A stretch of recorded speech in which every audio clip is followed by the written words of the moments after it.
Hello students, आज हम देखेंगे कि किस तरीके से मैटर को हम केमिकली क्लासिफाइड कर सकते हैं। इससे पहले हमने पढ़ा कि जो मैटर है उसको हम फिजिकली भी क्लासिफाई कर सकते हैं। मैटर की फिजिकल क्लासिफिकेशन के अंदर 3 टाइप की स्टेट्स होंगी: सॉलिड स्टेट, लिक्विड स्टेट और गैसियस स्टेट। उसके बाद केमिकल क्लासिफिकेशन के अंदर हम मैटर को 2 तरीके से क्लासिफाई कर सकते हैं। एक होता है प्योर सब्सटेंस और दूसरा होगा मिक्सचर। तो यहाँ पर जो प्योर सब्सटेंस है उसको हम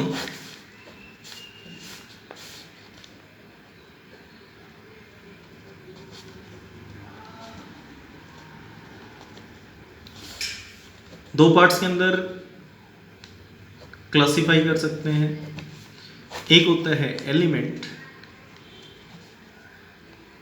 और दूसरा होता है कंपाउंड। ओके, एलिमेंट को हम फर्दर 3 पार्ट्स के अंदर डिवाइड कर सकते हैं: मेटल, नॉन मेटल और तीसरा होता है मेटलॉइड। इसी तरीके से कंपाउंड्स को भी हम क्लासिफाई कर सकते हैं।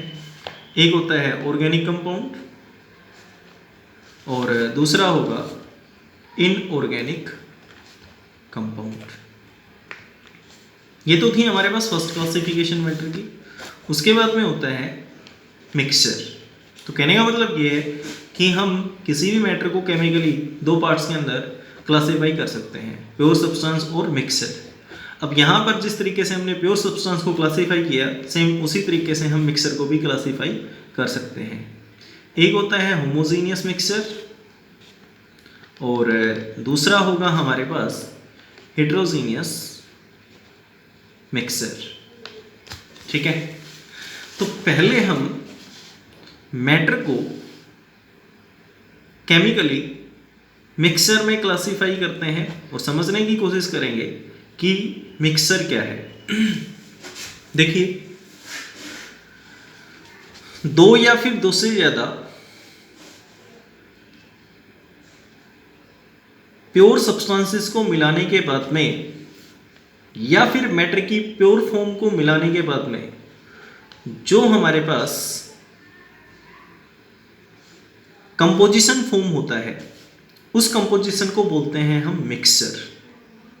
ओके, तो कहने का मतलब ये है कि जब 2 या फिर 2 से ज़्यादा प्योर सब्सटेंसेस हम मिक्स कर दें और मिक्स करने के बाद में हमारे पास बनेगा मिक्सचर।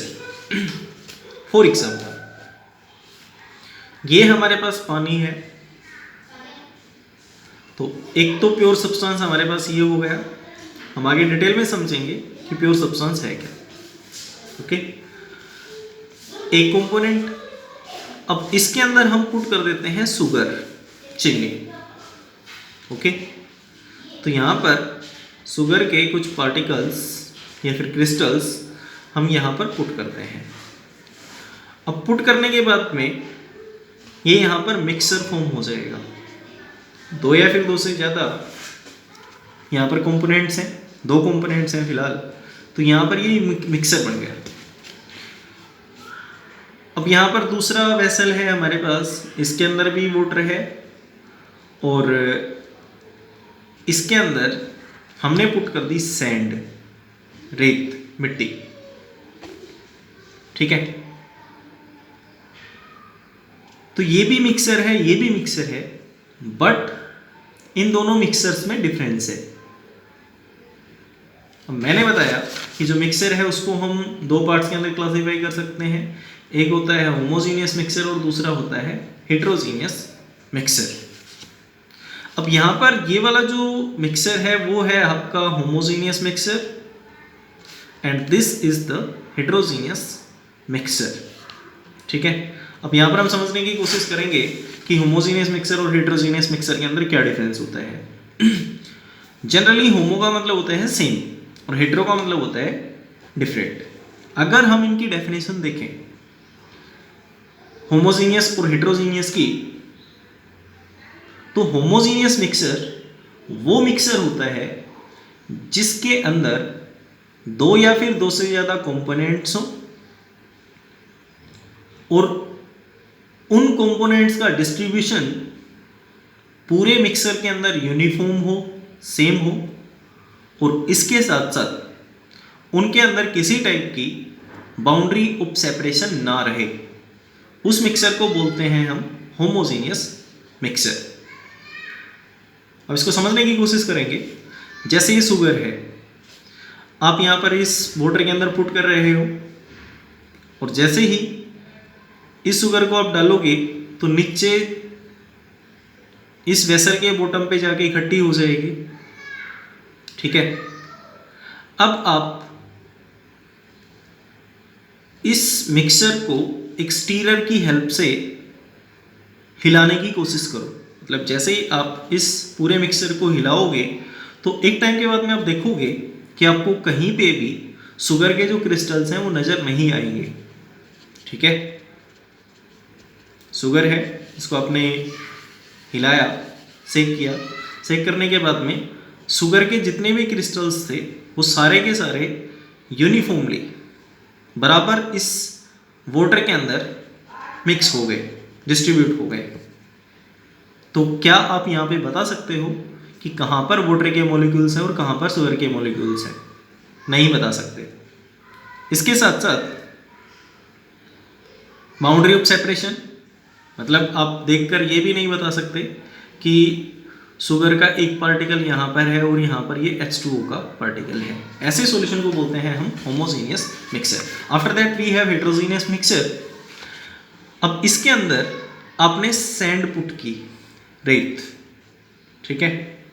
अब आप इस मिक्सर को चाहे कितना भी मिक्स करने की कोशिश कर लो, स्टीरर की हेल्प से हिलाने की कोशिश करो, आप ये देखोगे कि सैंड के जो पार्टिकल्स हैं वो इस वाटर के अंदर कंप्लीटली मिक्स नहीं हो पाएंगे, ठीक है। यूनिफॉर्म डिस्ट्रीब्यूशन नहीं होगी एक तो, और दूसरा आप यहाँ पर इजीली बता सकते हो इन कंपोनेंट्स के बीच में बाउंड्री ऑफ सेपरेशन कि कौन सा कहाँ पर है, ठीक है। और एक टाइम के बाद में आप ये भी देखोगे कि सैंड के पार्टिकल्स सेडिमेंटेशन प्रोसेस के थ्रू यहाँ पर इकट्ठे हो जाएंगे, ठीक है। इस तरीके से ये हमारे पास है होमोजीनियस मिक्सर और हेटेरोजीनियस मिक्सर। अब इनमें एक चीज़ और भी है कि होमोजीनियस मिक्सर के अंदर जो पार्टिकल्स हैं या फिर जो कंपोनेंट्स हैं उनको हम अलग नहीं कर सकते, बट इस हेटेरोजीनियस मिक्सर के अंदर कंपोनेंट्स को हम बहुत आसानी से अलग कर सकते हैं, या तो हैंड पिकिंग से कर लेंगे, क्रिस्टलाइजेशन से, या फिर डिस्टिलेशन से, या फिर इवापोरेशन प्रोसेस के थ्रू, ओके। तो इस तरीके से ये है हमारे पास होमोजीनियस मिक्सर और heterogeneous mixer. After that we have the pure substances. Now what is the meaning of pure substance? सबसे पहले आप इसकी डेफिनेशन सुनिए। ऐसे सब्सटेंस